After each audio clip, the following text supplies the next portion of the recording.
João, capítulo 15, de 1 a 3.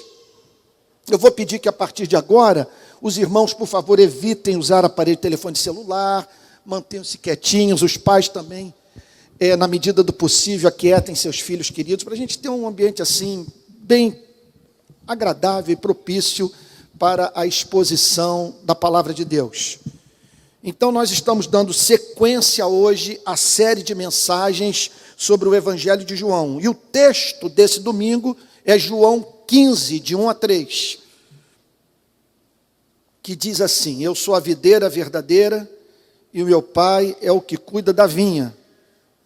Deixa eu só fazer uma pausa aqui, o ar-condicionado está congelando. Nessas horas eu me lembro das palavras do reverendo Tony Elias. Estão lembrados? Duas coisas que você tem que evitar na vida: vento pelas costas e sogra pela frente. Então está esse vento aqui batendo as minhas costas, não vai me fazer bem. Eu preciso estar preparado, porque essa semana vai ser uma semana de muito trabalho.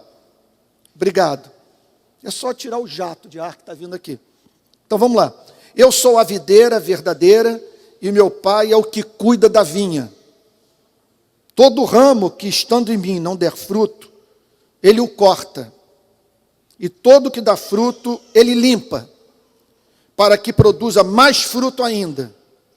Vocês já estão limpos por causa da palavra que lhes tenho falado. Pai Santo, nós pedimos o auxílio do Teu Espírito, a fim de que a Tua palavra seja pregada com graça, com fidelidade, com clareza. Deus de toda graça, nós o adoramos por tudo que o Senhor já fez nesse culto.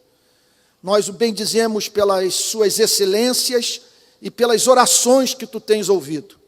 Pedimos perdão pelas nossas iniquidades e rogamos, Senhor, que não estejamos apenas aqui expostos a um sermão religioso. Nós queremos ouvir a voz viva do Espírito Santo, comunicando palavras de vida eterna ao nosso coração, em nome de Jesus, Senhor. Amém. Amém. Irmãos queridos, essa é uma passagem que torna muito evidente o fato de que a igreja é mais do que uma instituição. Porque aqui, com essa metáfora da figueira, é evidente que o Senhor Jesus vê a igreja como um organismo vivo. É uma videira. É algo que Deus está cultivando no seio da humanidade caída. É o sonho do Criador, de ver um povo que nesse planeta dê fruto. O que significa dar fruto? É vivermos de uma tal maneira que no contato conosco, pessoas tenham uma ideia de quem Deus é. Esse é o nosso chamado. O que significa, portanto, a igreja ser um organismo vivo, que pode ser comparado a uma videira? Em primeiro lugar, fica claro no texto que a igreja, por ser um organismo vivo, ou para ser um organismo vivo, quando ela transcende a instituição, ela tem que estar vitalmente conectada a Cristo. O texto diz: eu sou a videira verdadeira e o meu pai é o que cuida da vinha. Todo ramo que estando em mim. Sendo assim, a igreja é a comunidade dos que estão vitalmente conectados a Cristo. Não é a comunidade dos que meramente conhecem teologia, dos que têm a Bíblia decorada, ou que tem seu nome arrolado no rol de membros da igreja. A igreja é uma comunidade composta por homens e mulheres que mantêm uma relação íntima e vital com Cristo. Ontem, no encontro de casais, a irmã Anjinha, que coordena esse departamento da nossa igreja, junto com seu marido Ronald, fez a seguinte pergunta: Antônio, por que nós observamos nas igrejas do país tantos casais cristãos se separando? Inclusive igrejas pastoreadas por pastores que já passaram por mais de uma experiência de divórcio. É um tema delicadíssimo e nós sabemos que muitos viveram essa experiência dramática à sua revelia. Jamais desejaram romper os votos matrimoniais. Agora, contudo,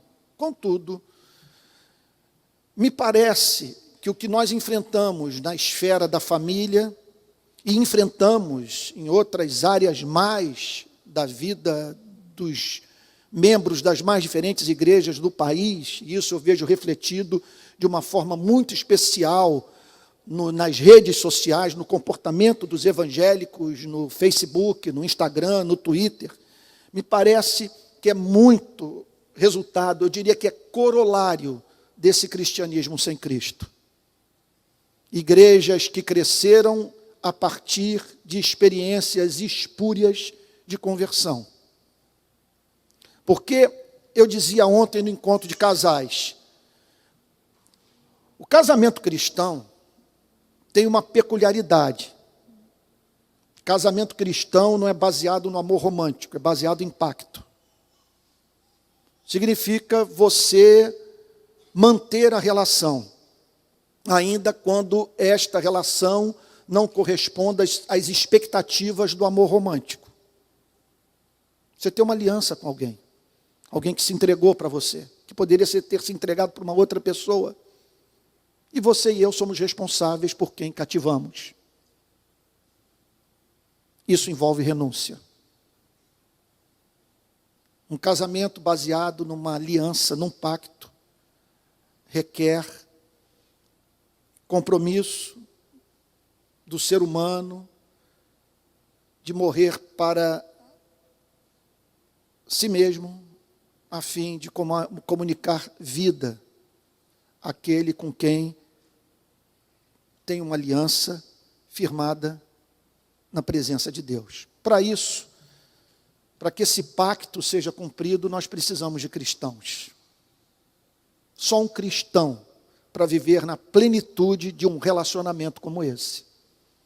E o que eu dizia ontem é que o encontro com Cristo, quando mediado pelo Evangelho, produz um tipo de ser humano que só a pregação do Evangelho pode gerar. Esse ser humano que é fruto do encontro com Cristo através do Evangelho, ele reproduz nas suas relações interpessoais a sua experiência com Cristo. Seu encontro com Cristo foi um encontro com um Cristo misericordioso. Há uma tendência na vida dessa pessoa dela ser misericordiosa. Seu encontro com Cristo foi um encontro com Cristo paciente. Há uma tendência na vida dessa pessoa dela ser longânima. O seu encontro com Cristo foi um encontro com Cristo perdoador. Há uma tendência na vida dessa pessoa de perdoar o próximo. E é o que o Senhor Jesus está dizendo aqui. Eu sou a videira, e para que vocês tenham vida, é necessário que estejam íntima e vitalmente ligados a mim.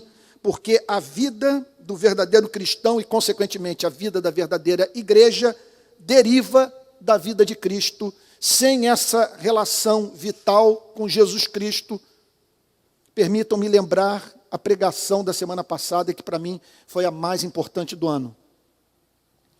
Nós viveremos apenas na esfera da moral natural, que é amar aqueles que nos amam, que é sermos simpáticos com aqueles que nos são simpáticos, que é de emprestarmos àqueles de quem esperamos receber retorno. Mas amar inimigo, abençoar quem o amaldiçoa, não resistir ao perverso, usando das suas armas, e até mesmo o tornando objeto da sua súplica, para que Deus não aplique em sua vida a sua justiça, mas sim a sua graça. Isso requer novo nascimento. Portanto, se somos igreja que não está vitalmente ligada a Cristo, nós vamos viver a moral natural. Vamos ser simpáticos enquanto aqueles com os quais nós nos relacionamos são simpáticos. Vamos manter em comunhão com o próximo enquanto nós não divergimos politicamente do próximo. Para esse tipo de cristianismo, nós não precisamos de evangelho. E para esse tipo de moral nós não precisamos da igreja. Essa moral pode ser aprendida dentro de casa, na escola pública, ou lendo William Shakespeare. Mas se nós queremos uma igreja viva, videira, que dá bons frutos, nós precisamos de pessoas vitalmente ligadas a Cristo. Por isso que eu diria para vocês, nessa nova fase que a nossa igreja está atravessando, em nome de Jesus, preguem o Evangelho.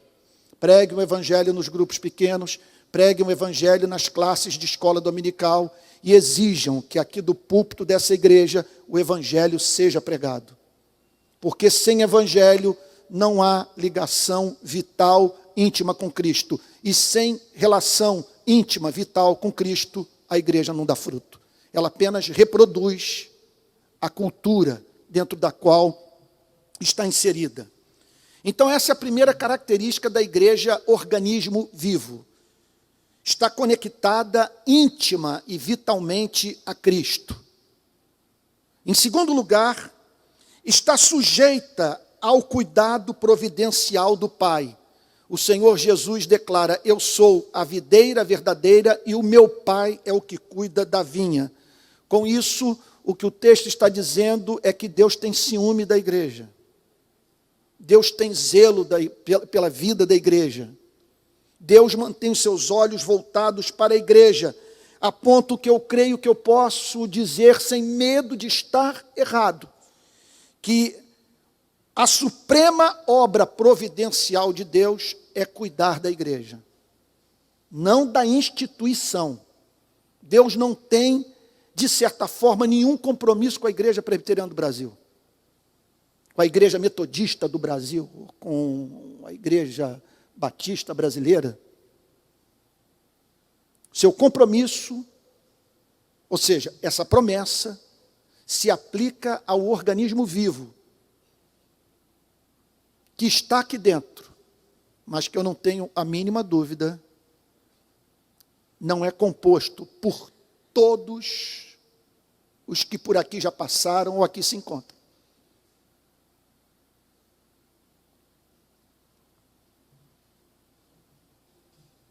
Portanto, o Pai tem um compromisso com esse povo, e o que o Senhor Jesus está dizendo é que a sua obra na história tem como objetivo cuidar dessa vinha. O que isso significa? E aí nós nos deparamos com duas informações muito fortes, que só ouso mencioná-las porque encontram-se na boca do Senhor Jesus. Vejam comigo o verso 1. Eu sou a videira verdadeira. Interessante que quando ele diz isso, as sinagogas estavam em funcionamento, o templo permanecia de pé, e ele está aqui declarando: não fiquem impressionados com essa instituição, por mais grandiosa, famosa, antiga que ela seja, nem se impressionem com Israel como nação, para os nossos dias, muito menos com a igreja como instituição. A videira verdadeira sou eu, que é composta, portanto, por aqueles que estão vinculados a mim, tal como os ramos estão vinculados ao caule do qual extraem a seiva que lhes permite dar fruto. Eu sou a videira verdadeira e meu Pai é o que cuida da vinha. Portanto, nós podemos dizer que o Pai se importa com o que acontece aqui. Nós podemos dizer que Ele sabe o que está sendo pregado, a espécie de relação que nós mantemos com essa igreja, se essa relação é proveitosa para o corpo de Cristo ou não, o Pai está de olho nesse tipo de coisa. E o texto prossegue com o Senhor Jesus dizendo: todo ramo que estando em mim não der fruto, Ele o corta, e todo o que dá fruto ele limpa para que produza mais fruto. Com isso, o Senhor Jesus está dizendo que a obra do Pai na vida da igreja consiste em cortar e em limpar. Há pessoas que são objeto desse amor que purifica. E há pessoas que são objeto desse zelo que corta. Portanto, nem toda saída de membro de uma igreja deve ser interpretada como uma tragédia. Muitos são, pelo cuidado providencial de Deus, cortados da comunhão com a igreja, a fim de que não impeçam a igreja de florescer. Observem que o texto está dizendo que esse zelo, esse ciúme, esse amor inacreditável, como que pode se importar com gente tão frágil como nós, são tamanhos que esse amor acaba se tornando perigoso para a vida dos verdadeiros cristãos que estão ligados a Cristo, porque esse amor vai fazer com que esses passem por processos constantes de purificação, porque o objetivo de Deus para as suas vidas é que esses deem fruto. E, em geral, esse processo envolve dor, sofrimento, tribulação. Esse é o método que os santos de Deus, ao longo da história, tanto aqueles cuja biografia pode ser encontrada no Antigo e no Novo Testamento, quanto aqueles que fazem parte da história extra-bíblica, todos testemunham que foi por meio de muitas tribulações que aprenderam a depender de Deus, o amar, o adorar em espírito e em verdade. Então, se você é cristão, você precisa estar preparado para esse amor cruel que limpa. Esse amor que purifica o ouro. Esse amor obcecado com a ideia de você participar da santidade de Deus. Agora, há aqueles que estão formalmente ligados a Cristo. Fazem parte da instituição chamada igreja, mas não têm uma relação íntima e vital com Cristo. Esses são um problema para a igreja. Esses são os que inventam o apartheid. São esses que chegam no ouvido do pastor e dizem: não pregue contra o regime da escravidão, porque o regime da escravidão vai levar à penúria. Os empresários da igreja, esses não conseguirão manter os seus negócios, e isso vai fazer, portanto, com que as ofertas diminuam. Eu estou reproduzindo o discurso da história da Inglaterra. Porque houve empresários cristãos em aliança com pastores que fizeram oposição à luta de William Wilberforce pelo fim da escravidão. Então, em geral, esses estão formalmente ligados à igreja. Aí você talvez esteja pensando, mas por que permanece na igreja? Pelos mais diferentes motivos. Porque, veja só, a diferença entre o cristão e o não cristão é que o não cristão, ele se associa à igreja em razão daquelas coisas que ele reputa como excelentes, que ele pode oferir através do contato com Cristo e com a instituição. O verdadeiro cristão, ele se associa a Cristo porque Cristo é excelente. Então isso aqui é muito interessante para manter casamento, bem como manter filhos afastados das drogas, ou para mitigar a nossa solidão, viabilizar negócios, um casamento. Isso aqui pode servir de plataforma política, tal como está acontecendo hoje no nosso país. São muitos os interesses espúrios que podem fazer com que uma pessoa passe 20 anos numa igreja. Ganhar visibilidade, por exemplo, dinheiro, fama, ter amigos, ter acesso a casas de campo, casas de praia. Isso também ocorre.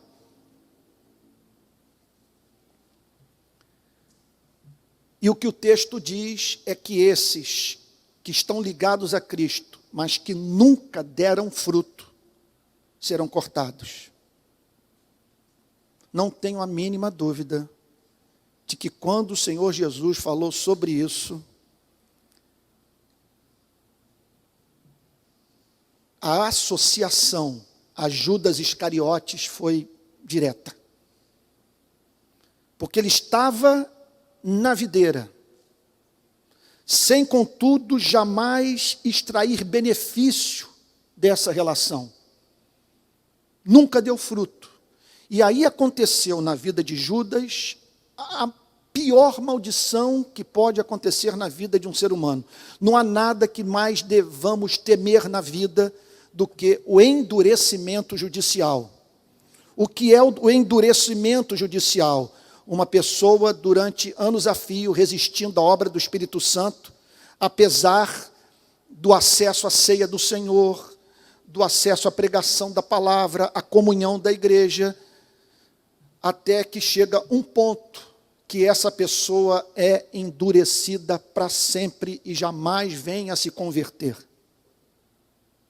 O exemplo de Judas é dramático. Vejam comigo o texto que fala da traição de Judas. João, Evangelho de João, capítulo 13, verso 26. Jesus respondeu: o traidor é aquele a quem eu der o pedaço de pão molhado. Então Judas pegou um pedaço de pão e, tendo molhado, deu a Judas, filho de Simão Iscariotes. E depois que recebeu o pedaço de pão, imediatamente Satanás entrou nele. Jesus disse: o que você pretende fazer, faça-o depressa. Ali ele foi cortado, para nunca mais ter comunhão com a igreja. Esse endurecimento ocorre sem que aquele que se tornou endurecido o perceba. Não é que essa pessoa vai buscar arrependimento e não vai encontrar perdão em Cristo. Ela simplesmente não terá a mínima preocupação com o seu estado espiritual. Ela se julga numa boa condição espiritual porque está endurecida. Então, esse corte sobre o qual o Senhor Jesus fala, ele pode ocorrer de modo espiritual. Essa pessoa, portanto, é movida a sair da igreja a fim de deixar a igreja em paz. É alguém que está no meio da igreja semeando contenda. É alguém que não se submete a nenhum governo. É alguém que quer pautar a pregação, que quer botar na boca do pregador o que o pregador deve pregar. É alguém que, portanto, espera poder pagar ao pregador para que o pregador a livre do Deus real. Outro dia, um amigo meu lá no Nordeste disse a seguinte coisa, que a igreja não paga salário do pastor. A igreja compra o pastor. Isso é uma desgraça quando o pastor se deixa vender. E por estar preocupado com a sua mesa dentro de casa, esquece-se da mesa do Senhor que ele tem que administrar, pois o seu chamado é para pregar a palavra de Deus, ainda que ele fique sozinho no mundo, com a própria igreja se levantando para fazer oposição a ele. Então essas pessoas são cortadas assim. O próprio Deus faz com que elas saiam da igreja. Elas também podem ser cortadas pela ação da própria igreja, quando a igreja entende que para manter a sua credibilidade é importante que ela se desassocie de pessoas que, apesar de professarem fé verbal em Jesus Cristo, não demonstram com a sua vida viver o cristianismo, e muitas dessas pessoas, dependendo da gravidade do delito que praticaram, devem ser convidadas a se afastarem da igreja. E muitas também são cortadas por via da morte. Subitamente, Deus interrompe o seu batimento cardíaco, a fim de que elas deixem de causar tropeço, escândalo, a fim de que cessem de, com o seu péssimo testemunho, fazer com que pessoas se mantenham afastadas de Deus. E por fim, o Senhor Jesus nos ensina nessa passagem que a igreja, como organismo vivo, é dependente da ação purificadora da palavra de Deus. Olha o que ele diz no último versículo, verso 3. Vocês já estão limpos por causa da palavra que lhes tenho falado. Portanto, não há limpeza sem a palavra. As tribulações jamais produzirão fruto nas nossas vidas se nós não soubermos interpretá-las por meio da luz da palavra. O Senhor Jesus, portanto, está dizendo que não há purificação sem a pregação da palavra. E aqui eu quero fazer um pedido a vocês, em conexão a isso, já me adiantando a aplicação do sermão, da importância de vocês lutarem juntamente comigo para que mantenhamos essa igreja focada no seu chamado principal, que é pregar a palavra de Deus. Porque nós podemos sair por aí abrindo uma infinidade de departamentos, a ponto de termos que fazer um seminário para entender o funcionamento da igreja, tornando-se, portanto, uma estrutura burocrática, complexa, pesada, sem agilidade, cujo passo é pesado e lento.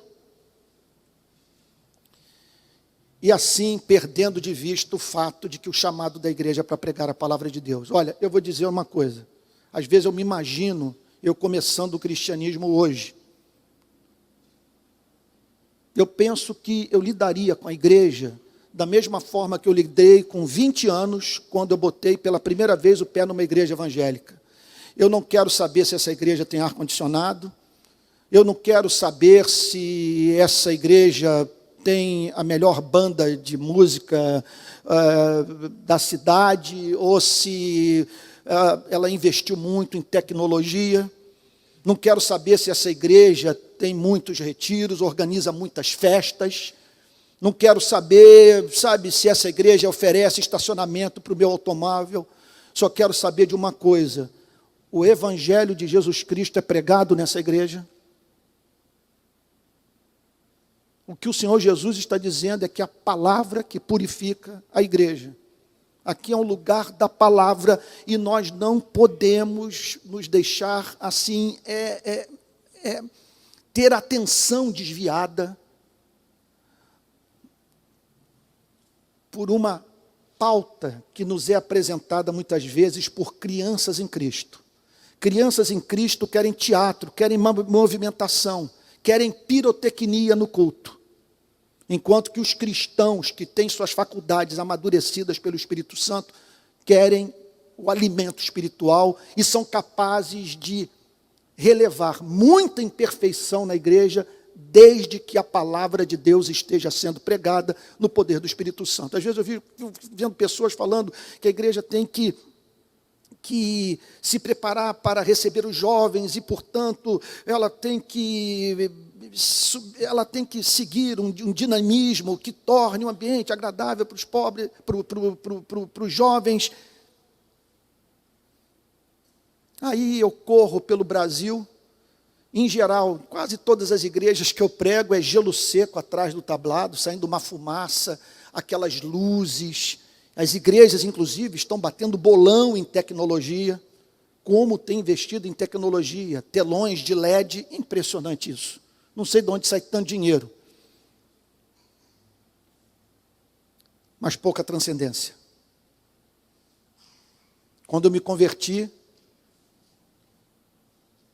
eu me curvava nos bancos, aos prantos, numa igreja minúscula, dentro da qual cabia talvez umas 150, 200 pessoas, com o reverendo Antônio Elias, mais de 50 anos, quer dizer, 50 anos mais velho do que eu, com o rosto todo molhado, pregando o evangelho com simplicidade, e eu voltando para casa entendendo a verdade. Aqui está o Senhor Jesus dizendo que a igreja é santificada pela palavra. É a palavra que nos justifica, é a palavra que nos santifica. Ela nos purifica de duas maneiras. Nos purifica cerimonialmente, para que possamos ter acesso à presença de Deus, a partir da experiência do perdão de pecados. E ela nos santifica de fato, transformando o nosso coração, fazendo, portanto, que vivamos vida de semelhança a Cristo. Portanto, aqui eu concluo. 3 características da igreja verdadeira, dessa igreja orgânica, da igreja que aqui é comparada a uma videira. Primeiro, conectada íntima e vitalmente a Cristo. Segundo lugar, sujeita ao cuidado providencial do Pai. O Pai cuida da vinha. E em terceiro lugar, dependente da ação purificadora da palavra. Não há igreja limpa sem pregação expositiva da palavra de Deus. Gostaria de encerrar essa mensagem fazendo 5 perguntas a você. Número 1, você é cristão? Você está conectado íntima e vitalmente a Cristo? Você tem recebido da seiva do Espírito Santo?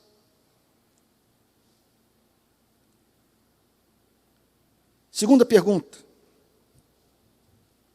Pergunta dura.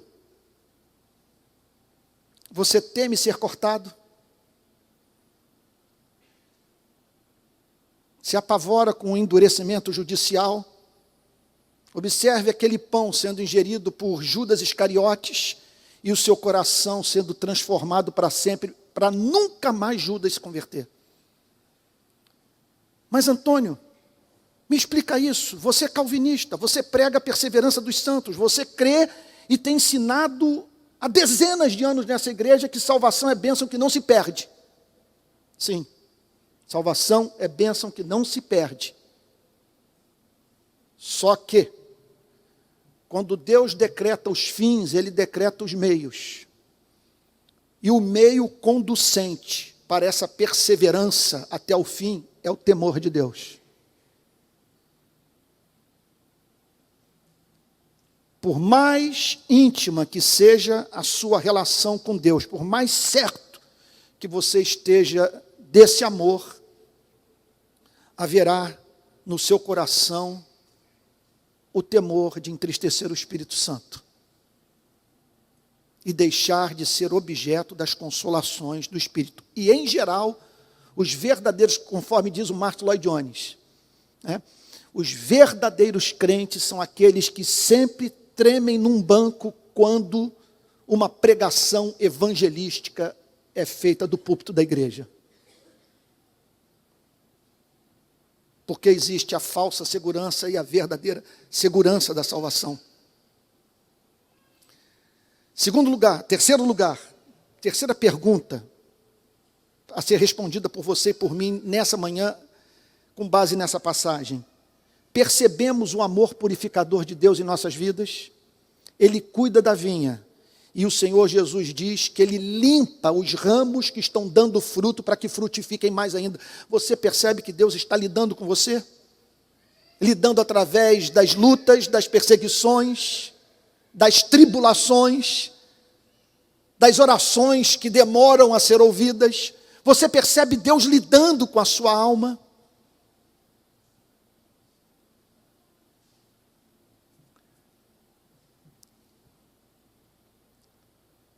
É possível que você, do ponto que se encontra hoje, ao olhar para 5 anos para trás, você não se reconheça, tamanha a transformação que ocorreu na sua vida? Sua vida tem dado fruto. Aqueles que lhe são mais íntimos testemunham desse fato. Quarta pergunta. Você ama a palavra? Essa palavra tem purificado suas afeições, suas motivações, seu comportamento. Você percebe que encontra-se em processo de purificação pela palavra? E a última pergunta. Você está crescendo? Aqui uma dica, para nós sabermos se estamos ligados a Cristo ou não. Esse pedestal, ele não cresce, ele não se desenvolve. Uma cerca também de arame farpado não experimenta de crescimento orgânico, mas um organismo vivo se desenvolve, cresce, dá fruto. Você percebe transformações na sua vida, dificuldades morais do passado, você observa que estão sendo gradativamente objeto da ação, da graça divina, de maneira que aquilo que você não compreendia 5, 10 anos atrás, hoje lhe parece mais claro, mais agradável, mais lógico, mais inevitável de ser praticado. Conclusão, o que é a igreja? Vamos pegar aqui João 15, de 1 a 3. O que o Senhor Jesus falou? Eu sou a videira verdadeira e o meu Pai é o que cuida da vinha. Todo ramo que estando em mim não der fruto, ele o corta. É interessante, portanto, que nem toda saída de membro de igreja deve ser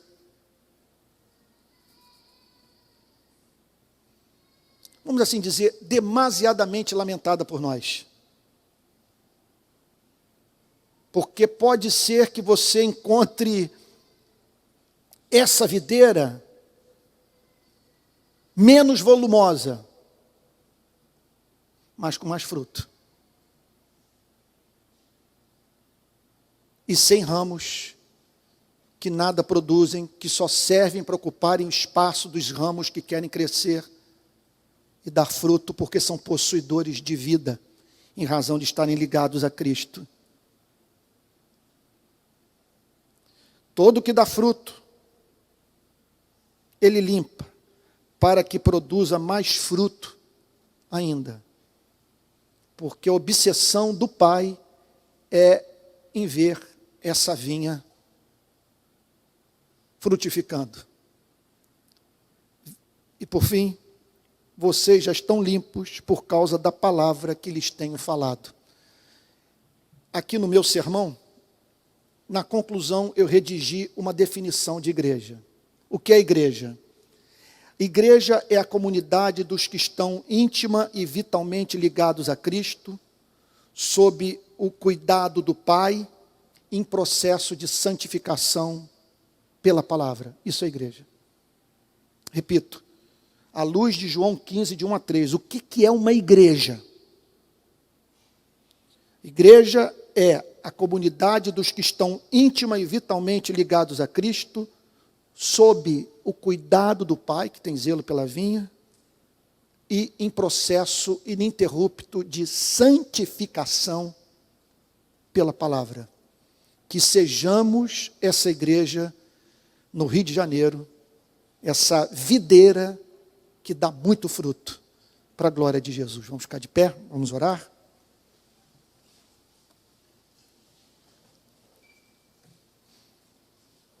Me parece que está aqui entre nós o pastor Lucas, que tem trabalhado comigo aqui nas comunidades do Rio de Janeiro. Lucas está por aí ou já foi embora? Lucas, você pode vir aqui então orar? Lucas é pastor da igreja Vineyard. Ele está plantando uma igreja na Tijuca e tem trabalhado comigo, andado aí pelo Rio de Janeiro. Quando vocês não me veem aqui,